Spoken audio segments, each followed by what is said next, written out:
শুনতে অবাক লাগে, আজও বেঁচে আছে গাছটি। পৃথিবীতে এত পুরনো কোনো গাছ এত বছর এখনো বেঁচে আছে কিনা জানি না। আর তেমনই একটি প্রমাণ হচ্ছে সাহাবী গাছ, যাকে ইংরেজিতে বলা হয় দ্য ব্লেসড ট্রি। সাহাবী গাছ এমন একটি গাছ যে গাছটি অবিশ্বাস্যভাবে শত বর্গ কিলোমিটার জুড়ে বেষ্টিত। মরুভূমিতে গত 1500 বছর ধরে একাই দাঁড়িয়ে আছে। মরুভূমির রুক্ষ পরিবেশের কারণে জন্ম থেকেই এই গাছটি ছিল পাতাহীন শুকনো, কিন্তু একসময় আল্লাহর হুকুমে গাছটি সবুজ পাতায় ভরে ওঠে এবং আজ পর্যন্ত গাছটি সবুজ শ্যামল অবস্থায় আছে। অবিশ্বাস্য, এই গাছটি জর্ডানের মরুভূমির অভ্যন্তরে সাফাই এলাকায় অবস্থিত। জর্ডানের বাদশাহ আব্দুল্লাহ সর্বপ্রথম এই স্থানটিকে পবিত্র স্থান হিসেবে ঘোষণা দেন। মহামানব হযরত মুহাম্মদ সাল্লাল্লাহু আলাইহি ওয়াসাল্লামের বয়স যখন 12 বছর, তিনি তার চাচা আবু তালিবের সঙ্গে বাণিজ্য উপলক্ষে তৎকালীন শাম বা সিরিয়ার উদ্দেশ্যে মক্কা থেকে যাত্রা করেন। তাদের পরিভ্রমণের পথে তারা সিরিয়ার অদূরে জর্ডানে এসে উপস্থিত হন।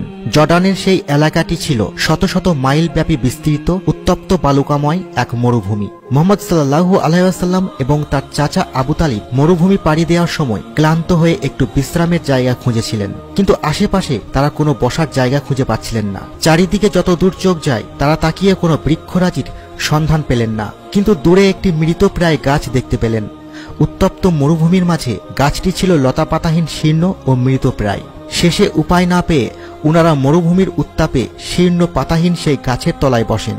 হযরত মুহাম্মদ সাল্লাল্লাহু আলাইহি ওয়াসাল্লাম যখন চলতেন তখন আল্লাহর নির্দেশে মেঘমালা তাকে ছায়া দিত এবং বৃক্ষরাজিও উনার দিকে হেলে পড়ে উনাকে ছায়া দিত।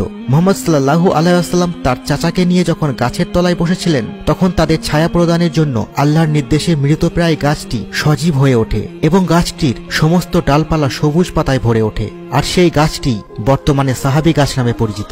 উনারা দুইজন যখন সেই গাছের নিচে আশ্রয় নিয়েছিলেন তখন দূরে দাঁড়িয়ে জার্জিস ওরফে বুহাইরা নামে এক খ্রিস্টান পাদ্রী সবকিছু দেখছিলেন।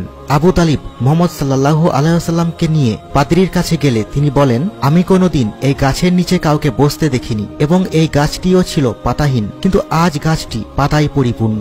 এই ছেলেটির নাম কি? চাচা আবু তালিব উত্তর দিলেন, মুহাম্মদ। পাদ্রী আবার জিজ্ঞেস করলেন, বাবার নাম কি? তিনি বললেন, আব্দুল্লাহ। মাতার নাম কি? তখন বললেন, আমিনা। বালক মুহাম্মদ সাল্লাল্লাহু আলাইহি ওয়াসাল্লামকে দেখে এবং তার পরিচয় শুনে দূরদৃষ্টি সম্পন্ন পাদ্রীর চিনতে আর বাকি রইল না যে এই সেই বহু প্রতীক্ষিত শেষ নবী মুহাম্মদ সাল্লাল্লাহু আলাইহি ওয়াসাল্লাম। তখন পাদ্রী চাচা আবু তালিবকে ডেকে বললেন, তোমার সঙ্গে এই বালকটি সারা জগতের সর্দার, সারা বিশ্বের নেতা এবং সেই হবে এই জগতের শেষ নবী। আমি তার সম্পর্কে বাইবেলে পড়েছি এবং আমি ঘোষণা দিচ্ছি এই বালকটি শেষ নবী। সাহাবী গাছ সেই 1500 বছর আগ থেকে আজ পর্যন্ত সেইভাবেই জর্ডানের মরুভূমিতে দাঁড়িয়ে আছে। আজও গাছটি সবুজ লতাপাতায় ভরা এবং সতেজ ও সবুজ।